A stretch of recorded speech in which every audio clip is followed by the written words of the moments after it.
this is an iHeart podcast. Guaranteed human. This January, Bare Knuckle Fighting Championship takes over the ocean. The inaugural Bruce Cruise sails from Miami to the Bahamas aboard the Norwegian Jewel. 3 straight days with pool deck bare knuckle fights in the Caribbean, massive parties, beach events, DJs, cigars, tequila tastings, and non-stop action. The lineup reveals coming soon. Cabins are disappearing fast, and the prices won't stay this low. Reserve your spot with just $200 down at bkfsea.com.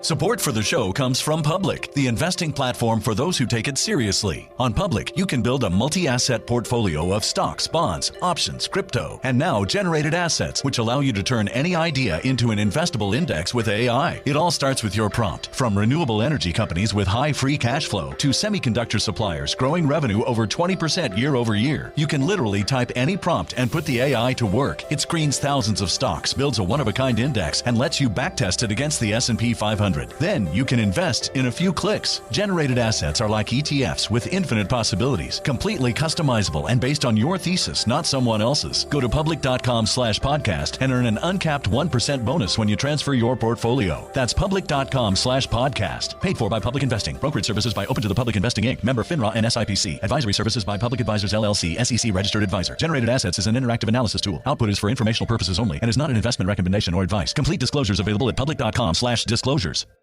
After reaching over $5,000 an ounce, gold prices have softened.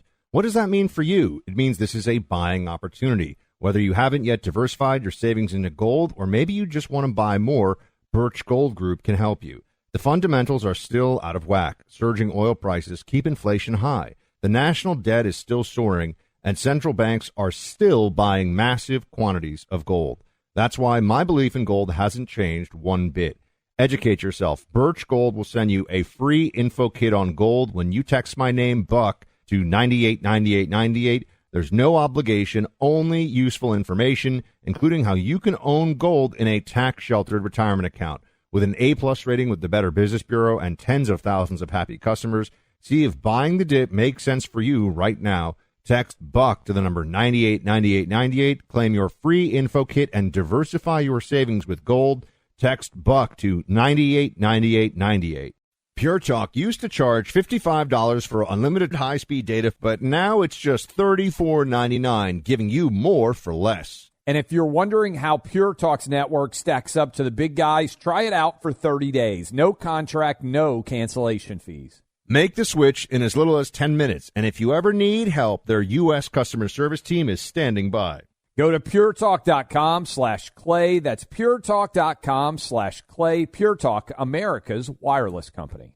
Welcome to today's edition of the Clay Travis and Buck Sexton Show podcast. Welcome, everybody. Thursday edition of Clay and Buck kicks off right now. Thanks for being here with us. We have lots to discuss today with all of you. Right now, Donald Trump, President of the United States, is addressing the nation on rolling back some Biden, kind of like Obama, Biden-era energy rules, and a whole range of other things. We will bring you the highlights of that. We don't think we need to go live right to it, given the subject matter, but we'll bring you any highlights that come from that. Some other big things on our radar. The indictment of Raul Castro. Everyone's seeing this, I think, Clay, in the last 24 hours pretty much the same way, which is gearing up for something with Cuba. Something is going to happen here. The status quo is not going to be what happens. Trump administration is saying they're in the final stages of negotiations. We'll see. We've been in the final stages of negotiations for weeks now. We'll see what that means. The launch of the $1.7 billion anti-weaponization fund, Clay, is something I think is worth discussing. A little bit of the aftermath as well of some of the elections yesterday, and some people very upset about Massey. Some people on the right very upset that Massey lost his congressional seat. I think it's interesting. Clearly, this is about the symbolism of the Massey fight, because one seat in Congress is, first of all, it's going to go to a Republican, so it's not like we're even losing a House seat, really. It's just not going to be a guy who had built a lot of his reputation over the last year or so on attacking Donald Trump and the Epstein file stuff and all the rest of it. Worth maybe revisiting some of that. Something Clay and I both noted, and I am glad that he thought it was worthy of discussion as well today. Harvard's about to get rid of grade inflation, it seems. Yes. This is part of a broader trend. I mean, I could tell you, quite honestly, I can only speak from my own experience. You tell me, Clay, if this was the deal at GW. At Amherst, if you had a pulse and you didn't assault anyone during class hours, you pretty much got a B, maybe a B+. And if you did some work, you got an A-. And if you were, like, reasonably talented, you got an A. That was really, those were the only grades. Unless you got caught plagiarizing and then you failed, those were the only, because that happened to people that I know.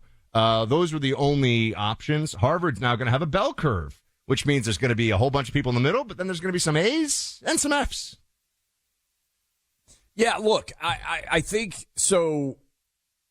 If you go back and study, and some of you are going to remember this, grade inflation really took off during the Vietnam War because you had to have a certain, some of you are going to remember this, you had to have a certain GPA to be able to avoid the draft.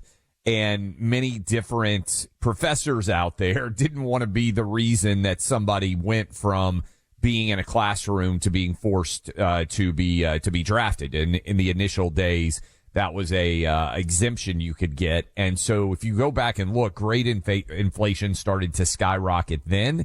And then it really took off anew during COVID. And I think it was just this idea of, well, we're not going to punish people. We don't want too much stress coming down on kids. And I've looked at this. I think it's 70% of all Harvard classes you get an A now. 70%. I mean, that is crazy. Now, to be fair, some people would argue, well, if you're smart enough to get into Harvard, you are operating at a different level than your average student. And also not true, by the way. That's a whole other discussion.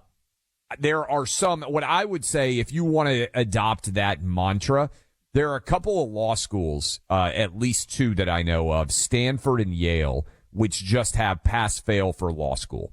There are no grades. Their argument to recruiters is Stanford and Yale are so elite, all we do is pass-fail. And that gives students the opportunity to pursue their interest. And frankly, if you're going to pass the bar exam at an incredibly high rate, which you should if you're admitted to either of those schools, then I would get it. I actually think just going pass-fail is a better solution than giving everybody A's. But Harvard now is saying they're doing away with grade inflation. And as Harvard goes, everywhere goes. Buck, we talked about this too. There's an article front page, I think yesterday, I was reading in the Wall Street Journal. Have you seen the number of kids that now get necessary medical additional time to take advanced tests and how skewed it is for rich school districts? In other words, you get untimed Can I tell you something about this? I know. ACT. I have particular. I grew up in New York at the absolute peak of SAT prep frenzy, where there were articles written, and this is in 1990, $98, $99 about people making $1,000 an hour to be SAT tutors. Okay. That's how crazy it was in New York City. This was not necessarily, probably had this a little bit in LA too, but New York and Boston are always, I think, and DC to some extent, the epicenters of this. But there were people I knew who, they built their whole practices, sort of like child psychology practices on basically giving whatever parents would write them the checks, untimed testing. And the thing about untimed testing that is so pernicious is that it's not like it says you took untimed testing, because then, of course, that's not fair. So everyone thinks that you got the same score that everybody else did under the same constraints. It's a lie. It's a lie. Yes. If you need untimed testing, then it should just say you had untimed testing, and the school can decide whether they want to deal with that constraint or not.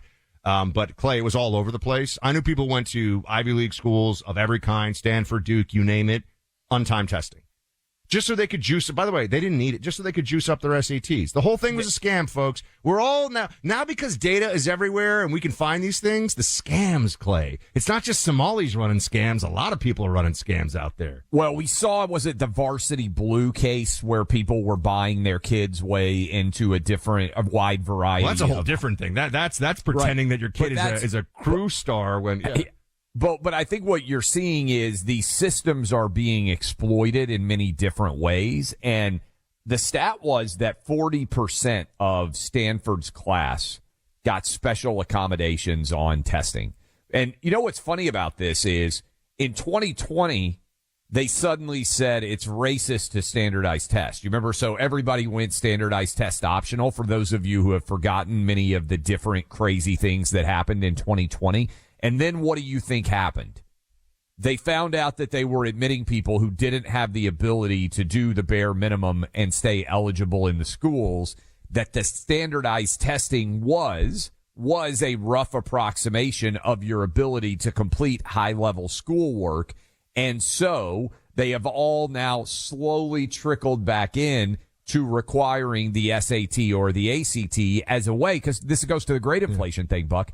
Everybody's getting grade inflated. So if everybody has a 4.0 who's a decent student at so many different schools, how do you tell the difference between a 4.0? Well, you have to have a standardized test that is evenly applied across everyone. And if people want to understand how this arms race comes about and why there are a whole lot of schools that are, I would consider, middle tier private schools right now. Also, I'm going to note, a lot of people say, just go to state school. A lot of state schools are really hard to get into, so put that aside for a second. Crazy hard. Where you are now, have this idea that state school now is what it was in the 80s. It is not, okay? These schools are crazy hard to get into. Florida and Florida State are insanely difficult to get in. Both of them are now, because the overall quality of school grad in Florida has skyrocketed, and they give really great in-state scholarships. So you can go to UF and you can go to FSU for a fraction of what some of these high-level schools are going to cost. So, but the reason also all this stuff has mattered to people in the past so much is that there was a perception that a certain level of elite school, even an undergraduate program, was entree into high-earning, high-status, high-influence. So the whole thing here was, we don't have enough black students at Harvard, we don't have enough Latino students at Harvard unless we rig the system.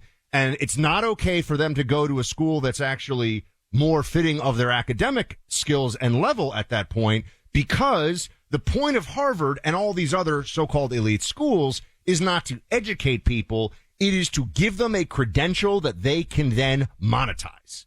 That's the point.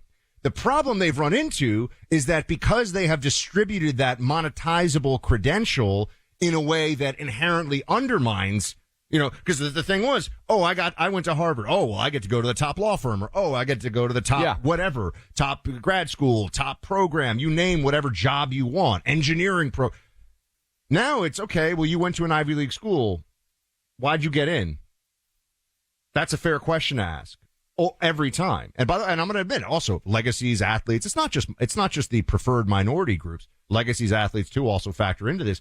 My point here, Clay, is that this whole system is, you and I, really, our generation, went through the absolute thick of this madness. And I think maybe the people 10, 15 years younger than us, it's changing now. It is really turning back. And a lot of these schools that think they're going to be charging, $70, $80, $90,000 a year, I know that they have now scholarships and things for people that have like less than $150,000 in household income. I don't know how they're going to sustain themselves. A lot of them are going to shut down. I think you're going to see a lot of mergers. I think we have way too many colleges relative to the value that many of them create. And that's going to be sad, because some of you went to schools that you really liked. You're already seeing it, particularly where you went to school, Buck, in the Northeast. There are so many small liberal arts schools.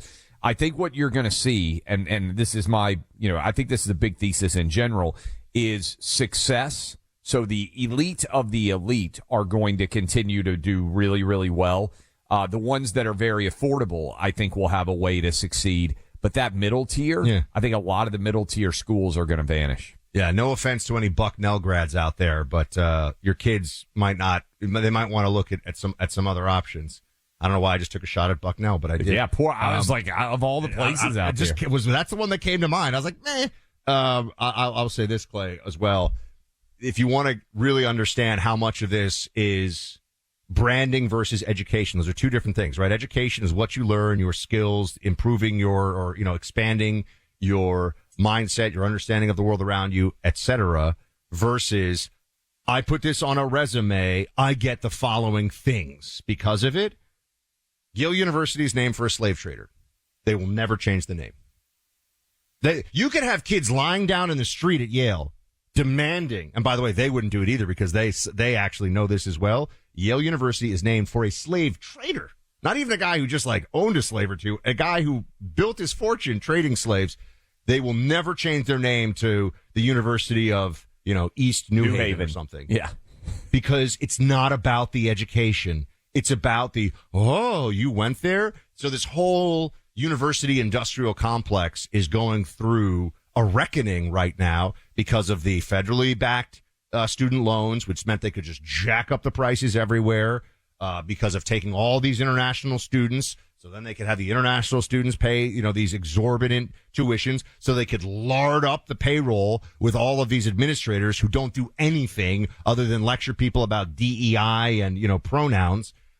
This is our whole higher education hierarchy really in this country is in right now a dramatic shift. And Clay, that is why Harvard University is like, we got to actually give people real grades. Yeah. Because people are realizing that going to Harvard doesn't mean anything anymore. Well, it doesn't really mean anything. I mean, to some people it does, but to a lot of people it's like, okay, well, you're a student who went to Harvard, but you're from Kenya. Was that a big help in you getting in? Like as an international student of color, was that something that was taken into account, or you're from wherever? The point is, I'm looking at the data more and more. The number, if we believe that the value of super high education is an incredible asset in the United States, a conversation we should be having way more is why are we admitting so many foreign students at the most elite American schools? It's a betrayal. It's a betrayal of our military technology and intelligence apparatus. It's a betrayal. None of these schools, but notice how they all say we're private, but we need those federal dollars. Yeah. We need the federal backing. If you give up your federal dollars, take in whoever you want, they would say, well, they're paying full freight. That's why we need it. I think I'm doing a deep dive on this in sports because people have shined a light on it for me. Do you know what percentage of full scholarships now are being given in Olympic sports to kids that are not American? That are going to elite schools that have tennis has a huge a lot of these big tennis programs. Patrick McEnroe which I know, was tweeting about this recently. The oh brother really? of I didn't even John. see that. Yeah, they're just bringing in all these basically semi-pros from Slovenia. That's who's playing for like Texas A&M on the tennis team these days. Like really? Yeah. John McEnroe tweeted out, and I think it is a window into what the schools are doing in general. Sometimes overall. But he tweeted, I think 4 of the 24 of the top tennis competitors were actually American born. So we have 20 foreign tennis players that are getting full rides at American institutions. It makes no sense. That's outrageous. Why are your parents paying taxes in all these states and paying federal taxes so that foreign kids can, I feel very strongly. By the way, totally disagree with Trump on this. We do not need 500,000 Chinese students. Completely disagree with the president. I don't know why he said it, but we can revisit that another time. Business insurance is just the cost of doing business for most companies. But how many different brokers does it take to be insured? Too many, right? Supersure is the first company we know of that makes sense of all the business insurance policies that owners like you must maintain to operate their business wisely. Business owners complain of multiple policies, multiple applications, different brokers, no clear view of how it all fits together. And when questions come up, it's not easy to get the clarity you need. Supersure changes that. One broker for all your business insurance, backed by a team who works with you year-round, not just at renewal. And if you've ever stared at a policy wondering what it covers, Supersure has a fine print fax tool that translates the legal jargon into plain English so you know what's covered and what's not. Go online to supersure.com/buck. Get a full report on your current policies with no obligation. Find out if you're overinsured, underinsured, or somewhere in between. Go to supersure.com/buck. One powerful platform, all your policies in one place. That's supersure.com/BUCK, paid for by Supersure Insurance Agency, LLC, a licensed insurance agency.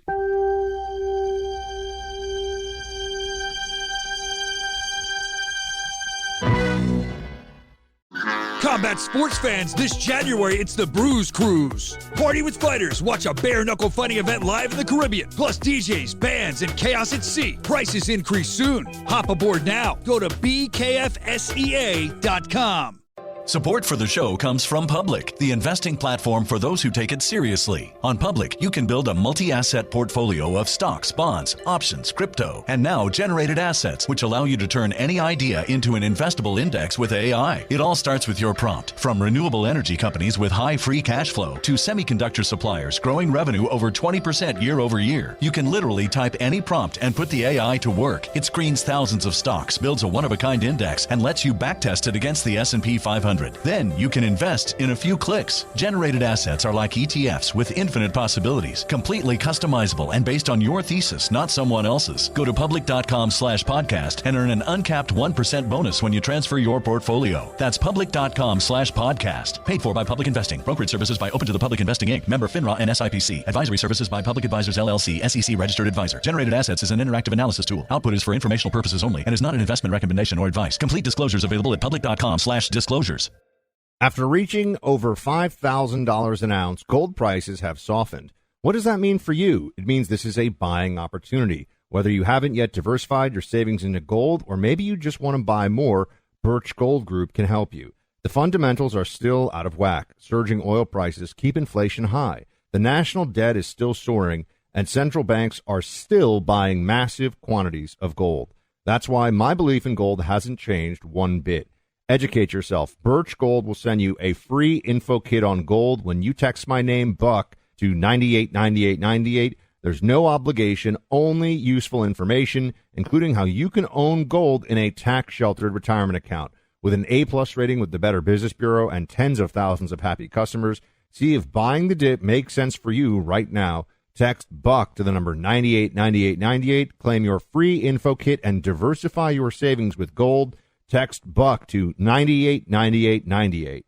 Paying $70, $80, $90 a month to Big Wireless for unlimited data is insane, especially when Pure Talk, my wireless company, is going to give you unlimited high-speed data for just $34.99 a month. Yes, you heard me right. Pure Talk just upgraded their plans because they believe you should have all the data you need at a price that won't break the bank. So today, you can get talk, text, and unlimited data for just $34.99 a month. You'll be on the same tower, same 5G network, and have the same coverage as one of the big guys, but for a fraction of the price. And don't forget, they have a 100% U.S. customer service team. They're committed to delivering the best experience possible for their customers. Keep your phone, keep your number, and switch in as little as 10 minutes. Go to puretalk.com/clay to claim unlimited high-speed data for just $34.99. Again, that's puretalk.com/clay to switch to America's wireless company, Pure Talk. We're about to be joined by our buddy Ryan Gerdusky, who's a part of the Clay and Buck podcast network. But breaking news, and it is ongoing at this moment in Minneapolis. The Department of Justice has announced 15 new indictments in the Minnesota fraud federal investigation, saying they have uncovered $90 million in fraud, 7 different state-managed Medicaid programs. I'm reading from Bill Malugian's Twitter feed, as they were being used, quote, as personal piggy banks by the fraudsters. It's shocking to see, the DOJ says. Dr. Oz talking right now. I don't think it stuns any of you that many of these blue states have huge amounts of wasted dollars when it comes to fraud. And we will get into that. We'll get into a little bit of the other, I would say, story that is ongoing. The DNC has released its 2024 autopsy. And Ryan Gerdusky with us now. Ryan, I want to hit you with some of these numbers. This is from the DNC autopsy. And many of you are going to remember this. In 2009, Democrats had 60 Senate seats, 256 congressional seats. They had 28 governorships, 4,082 state legislature members, and 17 states where they had a trifecta, meaning they controlled all of it. Now when you look at it, senators, 13 in favor of Republicans, 41 different congressional seats moved in Republican direction. Governors moved in 5, more than 832 new Republican state legislatures, 13 states more that are now the Republican trifecta. That's a lot of data. Does it surprise you? Have Democrats learned anything? What did you take from this overall autopsy of the defeat in 2024? Well, I thought the autopsy missed a lot of things. Like, they didn't mention Biden's age at all in the entire autopsy. It's over 150 pages long, so I didn't read the entire thing. I skimmed a bit of it. I thought they were missing quite a bit. I think that they did nail the fact that they thought that Kamala Harris was out of touch, and that the fact that she her immigrant transgender ad was devastating towards Kamala's campaign that Trump made. That was the ad that Alex Pfeiffer made, I believe. As far as the numbers go, when it comes to a level of support, actually, that's a pretty rosy image for Democrats, because if they would have done it from 2009 until 2016, those numbers would have looked actually far worse for Democrats. What we saw through most of that time, especially the Biden administration, was the realignment, where states that had local Democrat control completely abolished. Remember, Mississippi in 2009 had 3 Democratic congressmen and was majority Democratic legislatures. So was Alabama. So was Louisiana. Texas was 1 seat away from flipping from majority Republican to majority Democrat in 2009. That's how much the South still held on from like the 1950s and 40s of local Democratic control. And Obama just devastated that. That's really an indictment of more of Obama than it is even Kamala Harris and Joe Biden, and really how toxic Obama's presidency were to Democrats in whole regions of the country. Ryan, thanks for being here with us. I know you've done some looking into it looks like there's an age divide specifically on Iran right now and support for it and how it's all going. Can you walk us through a couple things on this one? First of all, the GOP, it seems, is very united behind Trump. I'm talking now, of course, just Republican voters. Very united behind Trump overall, united behind him on Iran, but also kind of not happy in some percentage with how Iran is going. Like, can you help us make sense? Is this a big deal? Is this going to affect the midterms? Is everything okay? Am I being too pessimistic? Am I not being pessimistic enough? Like, explain this. Well, I've never heard you not be pessimistic enough. So there's this. Wow. But wow. Fair. Salty Grodowski. Go ahead. But I think that the Republicans in large are in very favor of Trump and of the Iran war. That number is slipping, and it's especially slipping with voters under the age of 49. If you think of the entire lineage of the Iraq war, Afghanistan war, the war on terror, people before 1980 have borne much of the sacrifice of every one of those conflicts. So people born after 1980 are very, very, very pessimistic when it comes to foreign policy. They do not want nation building. They do not want wars overseas.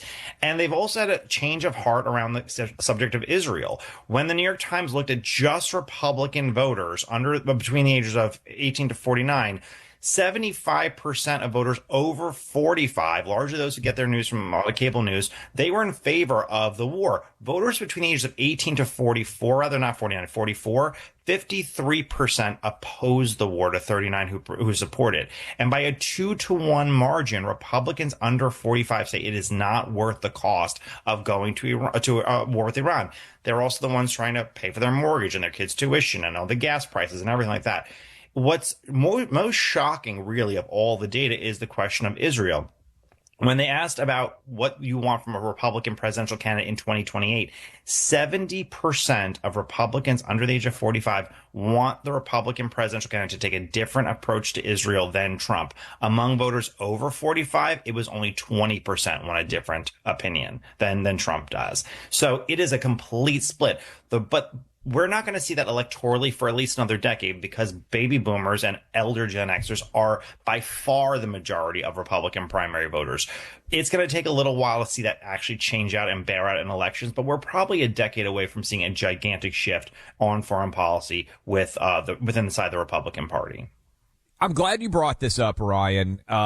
My middle son is 15, and he had a bunch of his friends over. They're playing basketball in the backyard.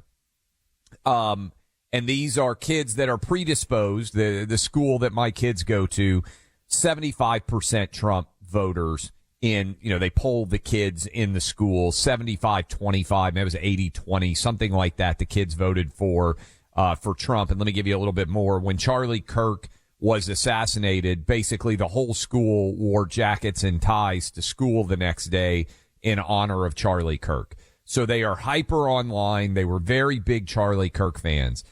This past, about 10 days ago, they sat down with me. They had a couple of questions about politics, and they all wanted to know why AIPAC was so influential. Now, this blew my mind because when I was 15 years old, maybe you knew the NRA. I didn't know any interest groups. They are seeing videos that are telling them all day long, and this is significant, I think, Israel is making all the decisions in the United States. AIPAC runs our entire political organization. These are kids who were previously watching Charlie Kirk videos. Now they're watching anti-Israel, anti-AIPAC videos. It's showing up on all their feeds. They're asking me about it. I think it's one of the most successful anti-Israel campaigns that I have ever seen. And the younger you are, the more you're seeing it. And it sounds like you're seeing it reflected now in the polls. I've seen it reflected in my own household. What's going on here?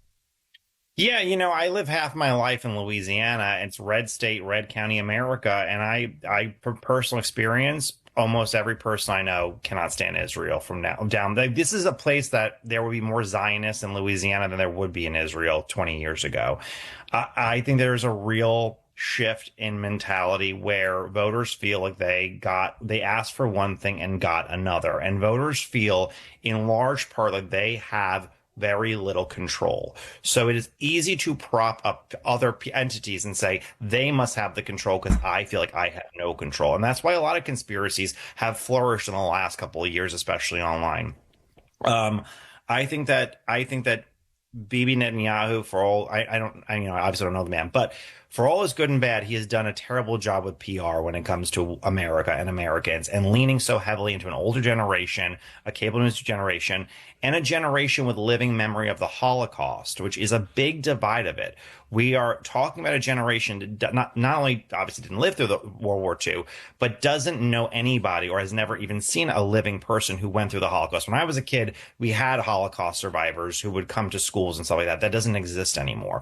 So as all those things escape living memory, relationships change, and we do not, and also change within communities that are not uber evangelical. Why are we so loyal to this nation? Why does Israel have a nation specifically created around identity? Why don't we have that? There's a lot of anger or frustration or worry or concern or questions about that. And so that is really the divide. Is I think a big part of it is living memory with anyone who ever existed from the Holocaust, living memory of any of these things. And it exposes people to a lot of questions that I think that supporters of Israel really haven't thought of how to answer and talk about. Speaking of our friend Ryan Gerdusky's podcast, It's a Numbers Game. And speaking of the numbers, Brian, congrats on doing great numbers on the podcast recently, growing month after month. And I just wanted to, because I want to take us into a somewhat happy, I'm going to take us into a happy direction, I think. Is the redistricting situation looking like it might be the X factor that allows Republicans to keep the House in your mind? Is it powerful enough that it could do that, or is that giving it too much credit, or what? It's powerful enough to keep Republicans where I think that if they lose the House, they lose us by 10 seats at most right now, where it's a 10-seat majority in either which way. I think that the ceiling for Democrats is lower than it ever has been. I don't think that there's a way really for them to get to 230 seats or, maybe 228 at most is what we're looking at. 230 would be a stretch, maybe a few seats flip here or there.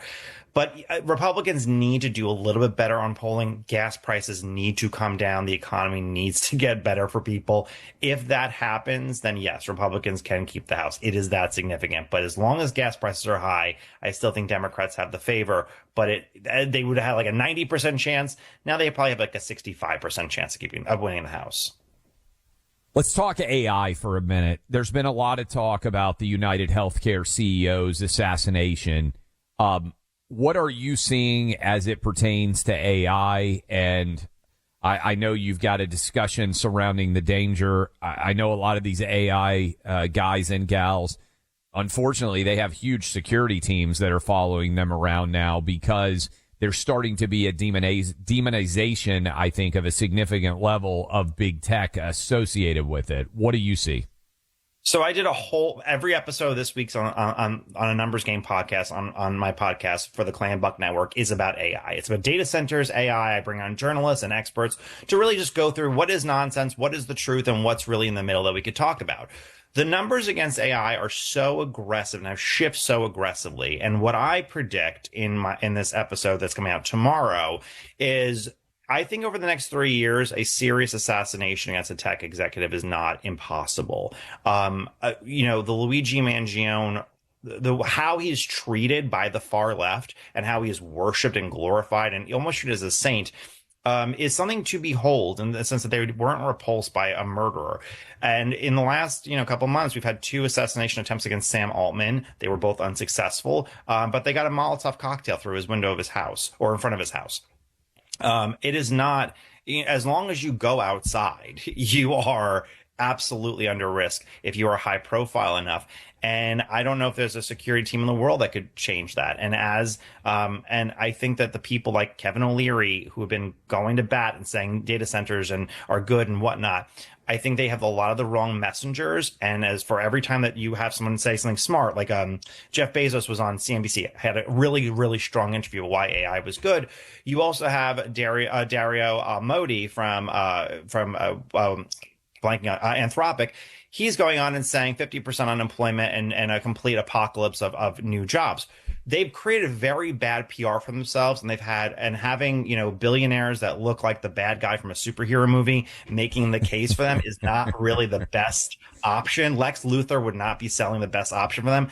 I think it's really coming to a boiling point. I think that there's a lot of anger, and it's getting worse as the generations are getting younger, and anxiety is overwhelmingly of, can I find a job, or is AI going to take my job from me? But what about the dog robot that we're all going to have that will bark and will never leave us and maybe can go fetch things for you? There's going to be upside here too, Ryan. Don't forget that. Did you see the robot that was the guy wanted a beer and he was sitting on the couch, and the robot lifted the refrigerator and brought it to the guy on the couch. And I was like, why didn't they just take the beer out of the refrigerator? Why'd they lift the entire refrigerator? Did you see the robot that was trying to Michael Jackson dance that did not go well? Yeah. That also went viral. I might be the only person who's optimistic about AI on the planet, by the way. I'm actually optimistic about it. I think good. People are. Yeah, I think this is like a lot of Chicken Little stuff personally. But the AI companies are creating their own bad PR. That is to a large extent true. And the fact that they will not they don't want any regulations on the industry at all. And what I said in the podcast was this: AI is supposed to do all this great stuff on health, right? They're supposed to be able to scan our bodies and get results. That's great. That's wonderful. I'm totally for that. Who owns those scans, though? Does the AI company, and then can they sell them, or does the doctor? Is there any HIPAA regulations? Those are real questions. Fair and they deserve a real answer. And AI companies screaming, you want China to win is not the appropriate answer if you want to have an adult conversation. Because this is my big fear. If Mythos did not get released, their newest Mythos, because they were afraid of hacking. Let's say they do break an AI system. We got 30 seconds, Ryan. We got to go. Go ahead. If we have a cataclysmic attack or a cataclysmic event because of AI, we will have stupid people making regulations. We should have smart people ahead of time. That's what you want, and that's why we should have this conversation now. Oh, smart people making regulations. Good luck with that one. Ryan Gordusky, everybody, go check out. It's a numbers game. He's great. He's brilliant. You'll love it. Go check it out. Look, there are burglaries in places all over America. There are home invasions. Bad stuff happens. There was a really nasty home invasion here in Miami Beach some months back that really shook up some friends of mine who actually live in the building. So it can just happen anywhere. And you want to be prepared. You need to be able to protect yourself. This is where Sabre comes in. Sabre is spelled S-A-B-R-E, and the website is saberprotect.com. Sabre has been manufacturing great non-lethal self-protection tools for decades. They're very effective, like the Sabre Home Defense Launcher. Carrie and I have this here at home. Sabre Home Defense Launcher is easy to use, delivers 7 powerful pepper impact projectiles, 2 more than most competitors. Right now, you can save up to 15% on select bundles. When safety matters, America chooses Sabre. #1 brand trusted by police and millions worldwide. Don't wait for a close call. Get protection now at saberprotect.com. That's SABRE protect.com. Or call 844-824-SAFE.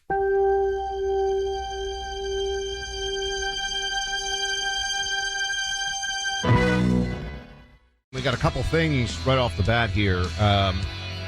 Cuba looking at this as a moment in time where it seems increasingly clear to everybody that something's going to happen here. Something's going to give. Something's going to change. And we will look at that with you momentarily. We've also got Sonny Hostin stepping into Clay's sports analysis Thunderdome, which I definitely want to hear his take on that one. But in the meantime, this is actually over at Fox News. They had a breaking news on this one. The great Harris Faulkner here reading the breaking news. I just want to let you hear it. This is about what just happened in Minnesota. Listen to this. Play 32. Breaking news. A Minnesota judge has just sentenced the mastermind behind the Feeding Our Future fraud scheme, Amy Bach. She just got more than 41 years in prison. The prosecution is asking for a 50-year sentence and her defense about 3 years. So that's somewhere in the middle that they got that, but closer to what obviously the prosecution wanted. The scheme involved the theft of nearly $250 million in COVID funding. That money was meant to feed hungry children. So I got a lot here on this, Clay, because people are paying attention to this fraud thing. Now, first of all, you have Mamdani clapping back, if you will, at Jeff Bezos saying, I know a bunch of teachers who disagree and they think if your taxes, meaning Bezos, were higher, they'd be in better shape. That's wrong. Mamdani is an economic illiterate, but all communists are economic illiterates. They just have a religion of power and taking from other people, and that's all that really matters. But Clay, I gotta say, people, when they see things like a $250 million fraud, and this person is just now, years later, 6 years later, having justice catch up with her, but that you could steal $250 million so easily and such a large sum of money. And this isn't a one-off. This is lots of people are stealing millions and millions and millions of dollars from the government. And Democrats want to talk about raising our taxes? Democrats say that we're not paying our fair share if you're a high earner? It just goes to, like, what are we even doing here, folks? $250 million, Clay. And by the way, 40 years in prison. I think Madoff got 150. But 40 years in prison for a fraud, for a nonviolent crime, is a long prison sentence. Make it more. I mean, this is really the key. And I give credit to Senator Ron Johnson, who has just hammered this, and it is so important, and it probably is something that should be said every day, every hour of every day. We have you were talking about this off air, $40 trillion budget deficit now. And every year we're adding $1.5 trillion, $2 trillion to that budget deficit. And when the Tea Party got fired up and started, it was when we were approaching $10 trillion in national debt. So just a little bit of math for you from the founding of the country and the signing of the Constitution and federal government being able to borrow money all the way up to 2010, we had run up a $10 trillion national debt. Since 2010, so what is that, 16 years? In the last 16 years, we have added $30 trillion in national debt. Let me repeat that. The whole history of the United States up to 2010, we ran up a $10 trillion national debt. We have added $30 trillion in national debt in the last 16 years. Both parties have done it. Everybody's guilty. And there's just a magical era as if there is no consequence. And it would be one thing if a lot of us sat around and said, you know what, the government's really good at things, But I thought Jeff Bezos, maybe we can pull it back. Again, I encourage you to go watch the whole Jeff Bezos interview that he did with CNBC. He pointed out that New York City, Buck, spends an average of $44,000 a year per public school student. $44,000 a year. And they get awful results. If New York City had unbelievable outcomes, maybe we would sit back and say, hey, you know what? They actually don't test well. The performance of the average New York City public school kid is not great. And it's way more even than kids get spent in Chicago. And Jeff Bezos, we can grab that, ran through all the math. We're not only spending money like drunken sailors, we're getting awful results. And Buck, much of it is stolen. So it would be better if we just cut half of all government spending. I don't think there would be a negative result if our budget just got cut in half. And what is our budget now? $7 trillion, I think. If we went to $3.5 trillion and we just said, hey, we're cutting half of everything, I think that most people out there would have almost no significant impact. It wouldn't change average education. It wouldn't change average health care. And by the way, don't even get me started on Social Security and the way that we're applying it and the fact that it's not going to be there for me and Buck, who are putting a lot of money into Social Security. If you're in your 40s, if you're in your 30s, Social Security is not going to exist for you. So you're putting all this money in there, and it's just a broken system, and it's not going to work for you, and they're giving you inflation-era returns.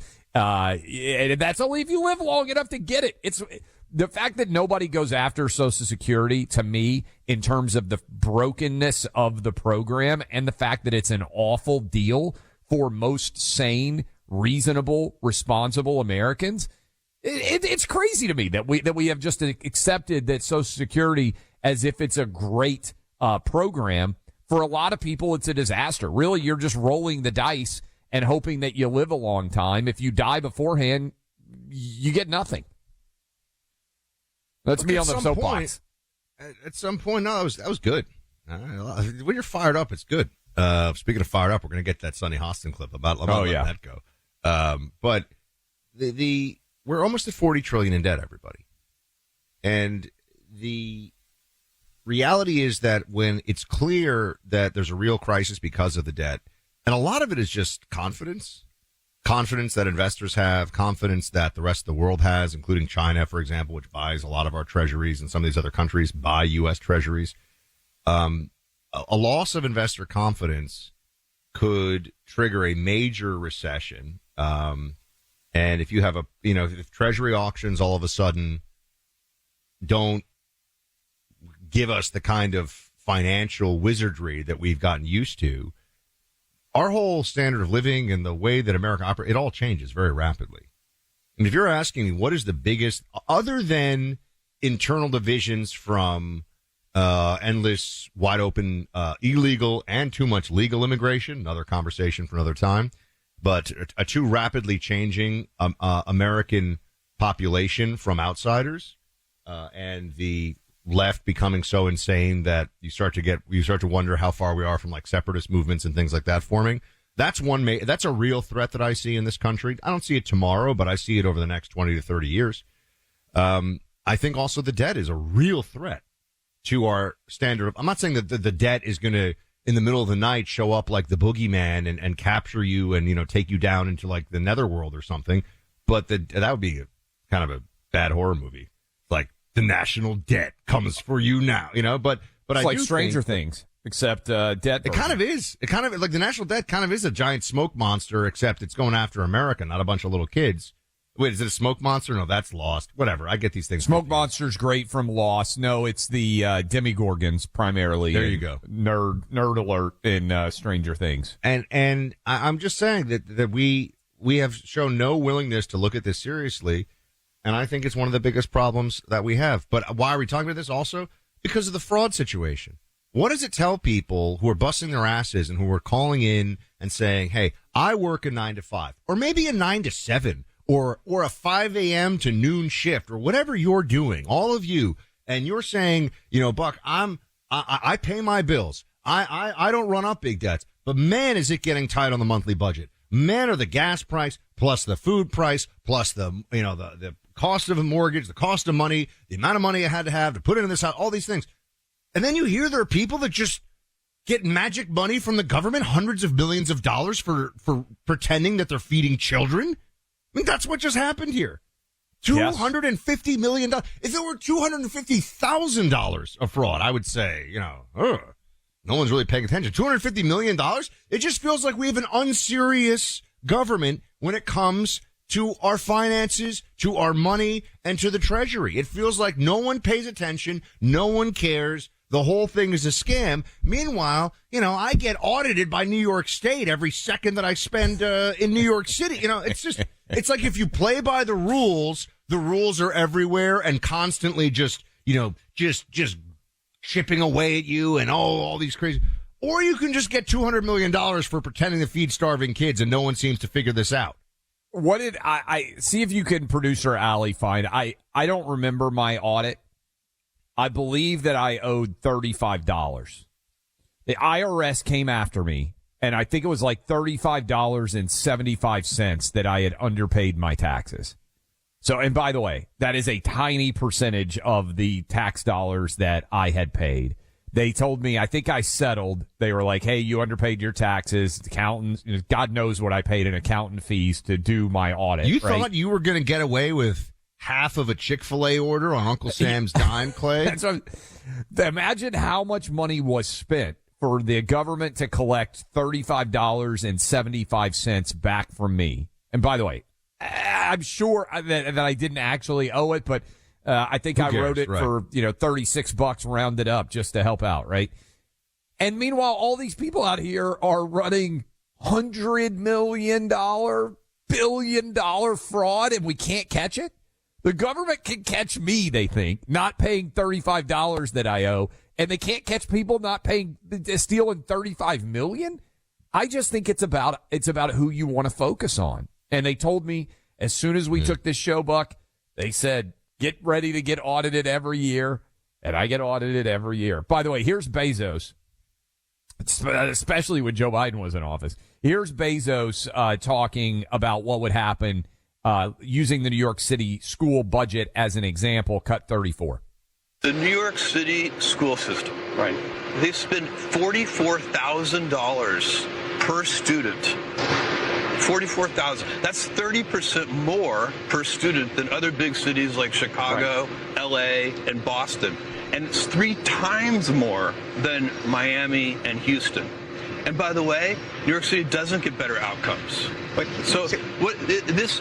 Listen, let me just say, if we ran Amazon the way New York City runs their school system, right, your packages would take 6 weeks to arrive. We'd have to charge you a $100 delivery fee, and then when the package did finally arrive, it'd have the wrong item in it anyway. Yeah. I mean, I just think the math here, we need, and I give credit to Bezos. I want more super smart guys who are good at math looking at the way that our government spends money and calling it out like this, because Bezos had to, whatever you think about Bezos, I don't even know what Bezos' current politics are. He had to make a profit, right? He has to run a business to make a profit. How many of our elected officials do you think have ever run a business that had to make a profit in their lives? I'll make it easy for you. How many elected officials who are Democrats have done that? Because I can actually think of Republicans who come from business. You got a lot of Democrats who just come from running for office, basically running for one office. They come from the government, public sector. They've never actually had to sit down and make a profit ever. And there used to be Democrats that had some business backing. Now there are none. Yeah, this reminds me of the discussion in Ghostbusters when Columbia University kicks them out, and Venkman is telling everybody that it's going to be okay, but then Ray is like, I've worked in the private sector. They expect results. You remember that? Oh, yeah. Yeah, it's real. By the way, Ghostbusters, very pro-capitalism movie, very anti-regulation. Who are the bad guys? The EPA. The EPA. They're trying to keep the ghosts out of the atmosphere, and the EPA shuts them down. EPA unleashes all the monsters. There's a lesson there, folks. Make your kids watch Ghostbusters. All right. Talk about something else for a moment here. Our sponsor, Preborn, doing incredibly important work saving the lives of tiny babies day in and day out.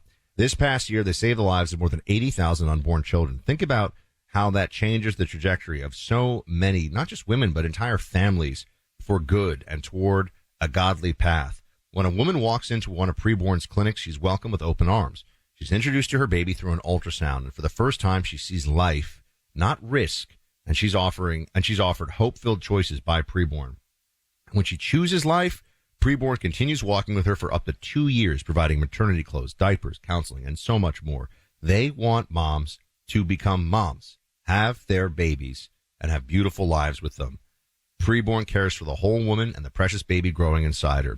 There are hundreds of thousands of mothers to be in this situation today. So if you have the ability to make a donation, please, $28, just $28 would pay for an ultrasound, which is that entry beginning experience for the mom at a preborn clinic of meeting her baby.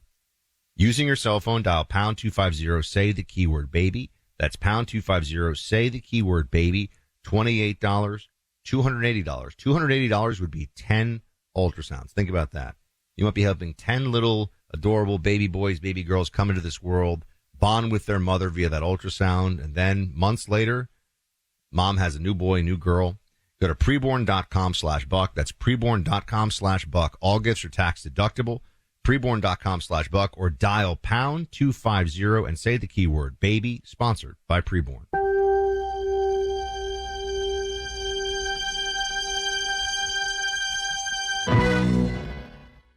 This January, Bare Knuckle Fighting Championship takes over the ocean.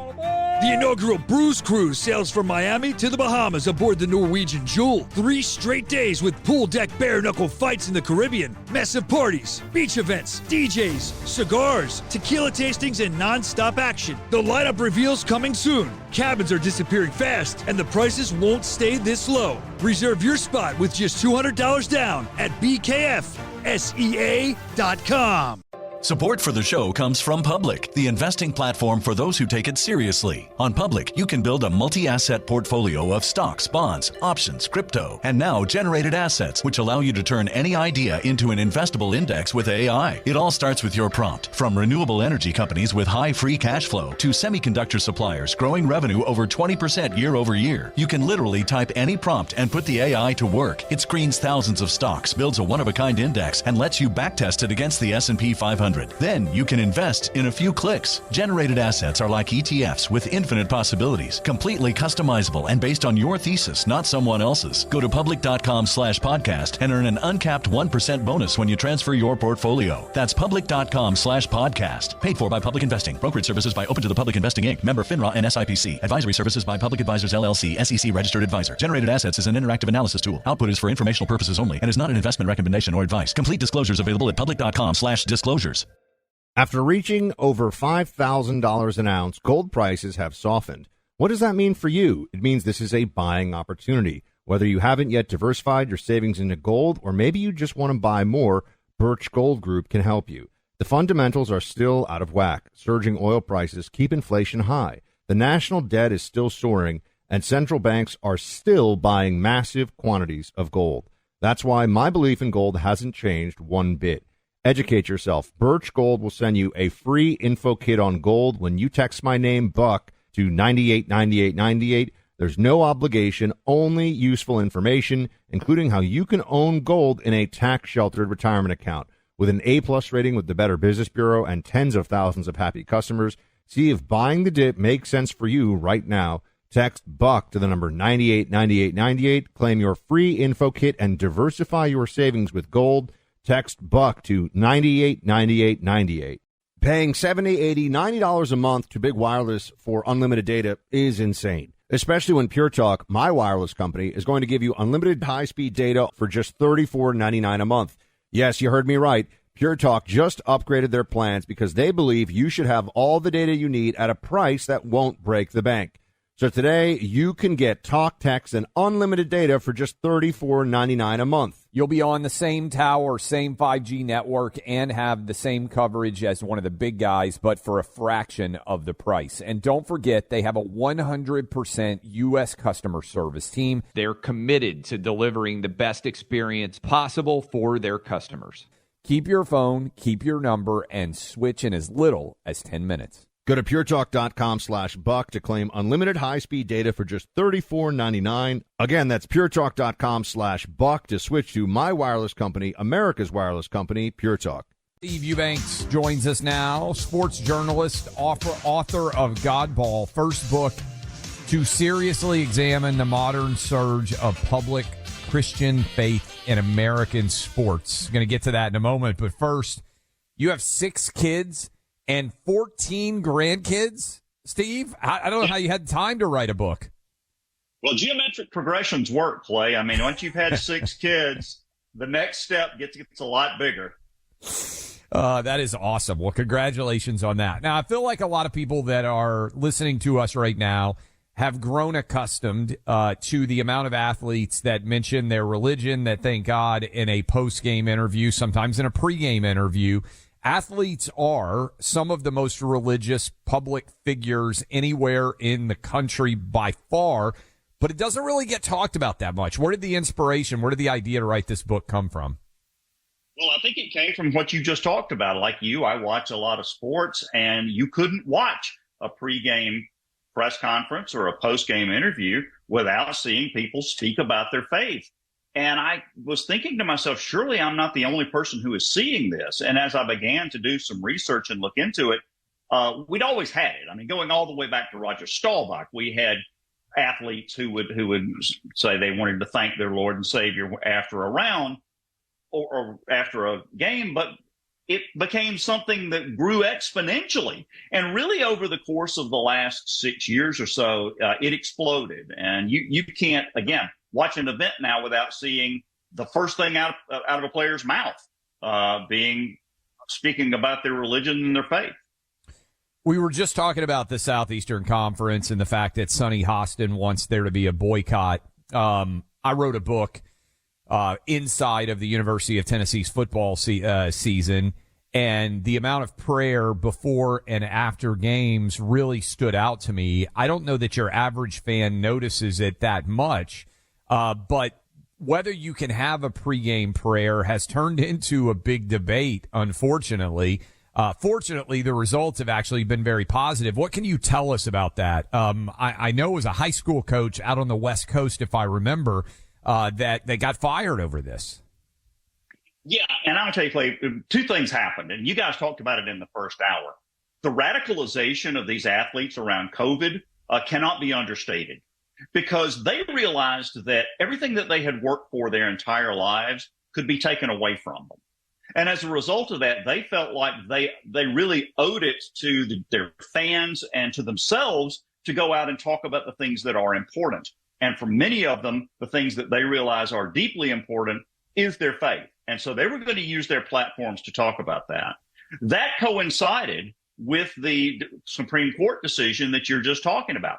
Kennedy versus Bremerton Board of Education. He was out in Washington. High school coach, he goes to midfield to pray. Some students see him. They join him at midfield. The school system fires him for doing this. He takes that case all the way to the Supreme Court. It takes 10 years, and he wins. And as a result of winning, the rules for all of that sort of thing in terms of prayer in public settings like a football game have changed.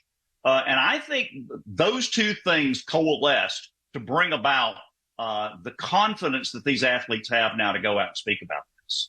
You interviewed a bunch of high-profile athletes, among them Scotty Scheffler, Kirk Cousins, Jonathan Isaac, coaches, Dabo Sweeney.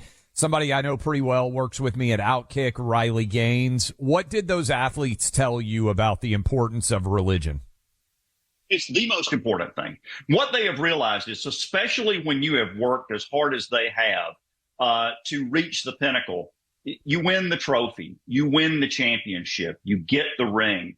The hollowness that comes immediately after that, where you're asking yourself, really, is this it? I've worked my entire life, and I got this euphoria, and it was momentary. But what's next? What's after this?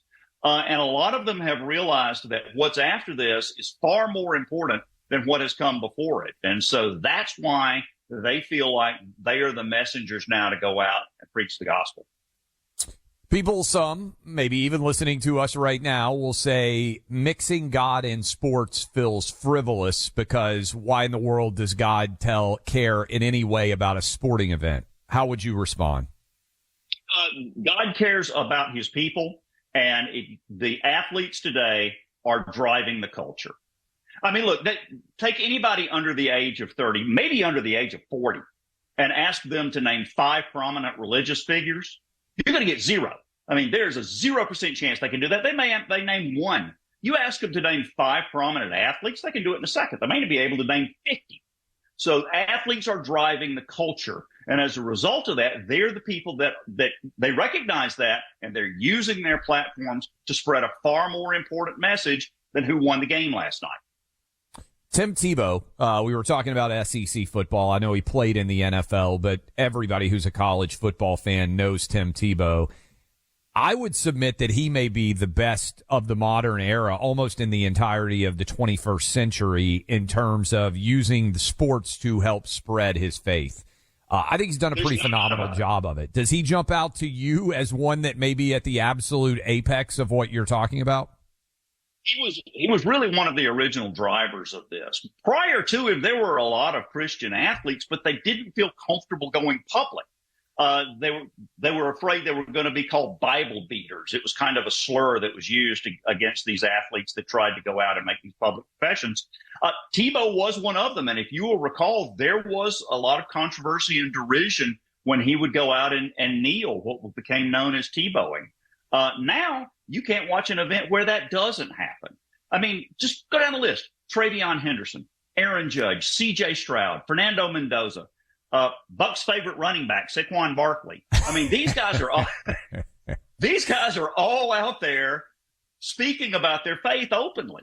So you can't watch an event now where that doesn't happen. And I think Tebow was one of the original drivers. He was the OG. When you think about this in the book, I encourage people to check it out. I want to make sure I get it right. Godball, Steve Eubanks. When you mentioned Tebow, all of these other things, I think one reason that athletes are outspoken is it's hard to be on the public stage. I like the example you gave where you win a Super Bowl, you win the national championship, whatever the apex of your capability is. There can be a hollowness that follows that pursuit if there isn't a foundation undergirding it. And I feel like particularly in the social media age where we are suffused, all of us, oftentimes in negativity, and if it's not negativity, it's envy, that the ability to have a strong foundation that is your base matters now maybe more than it ever has before. You know, you were talking to Ryan in the last hour about a lot of the anxiety that young people are feeling right now, and they are. That can go, and because of that, that is led by a collapse in institutional trust. Now, that can go one of two ways. You can either be radicalized by that on a bad side, as we talked about with the assassinations and at least talks of that, or you can go the other way toward faith. And I think the athletes are attempting to move people in that positive direction because it's the one institution over 2 millennia that continues to be strong.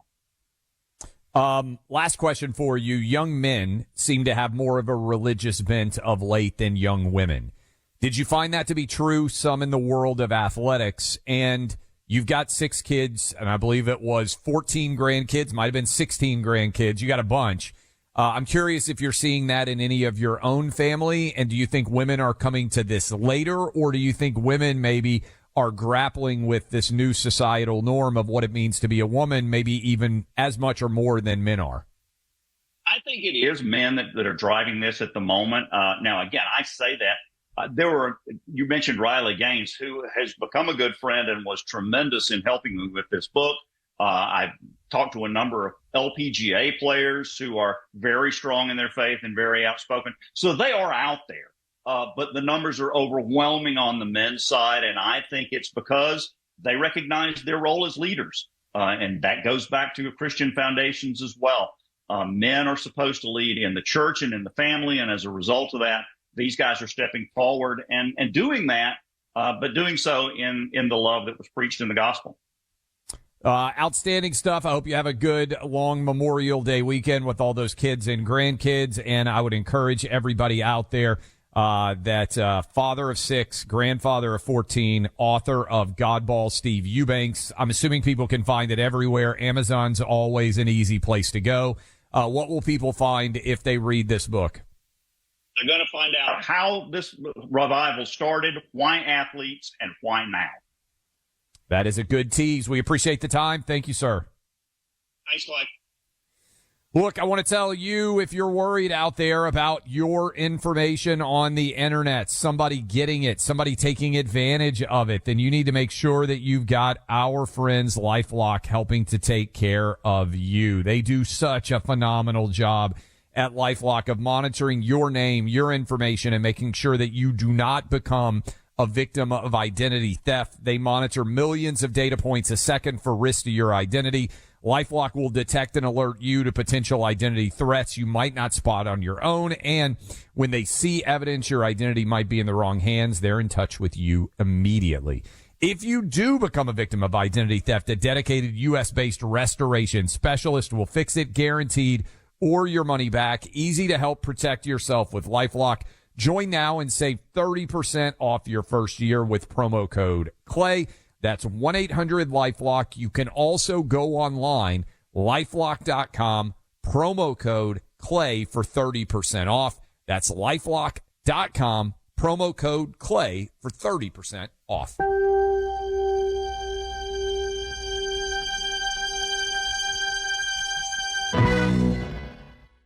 This January, Bare Knuckle Fighting Championship takes over the ocean. The inaugural Cruise sails from Miami to the Bahamas aboard the Norwegian Jewel. 3 straight days with pool deck bare knuckle fights in the Caribbean, massive parties, beach events, DJs, cigars, tequila tastings, and non-stop action. The lineup reveals coming soon. Cabins are disappearing fast, and the prices won't stay this low. Reserve your spot with just $200 down at BKFSEA.com.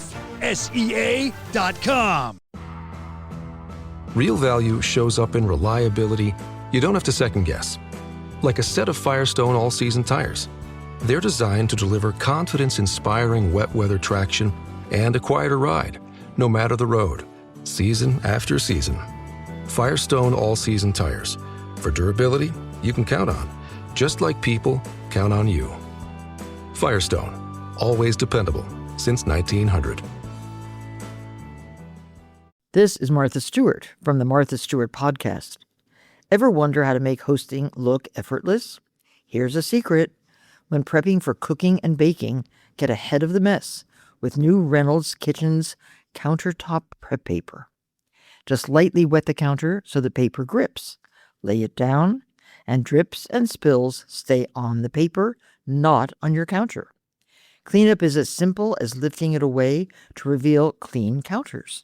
Effortless? It is, thanks to Reynolds Kitchens countertop prep paper. Wet it, set it, prep it, done. Available in the Reynolds Wrap aisle at Walmart, Target, Amazon, and Costco. These days, it seems like AI agents are just about everywhere you turn, every field and every function. But without identity, you can't trust they'll serve your business instead of jeopardizing it. Fortunately, Okta helps you get identity right by securing your AI agents' identities, giving you a single layer of control, a single standard of trust. So whether an AI agent supports a single user or your entire enterprise, with Okta, you'll turn risk into opportunity. Secure every agent. Secure any agent. Okta secures AI.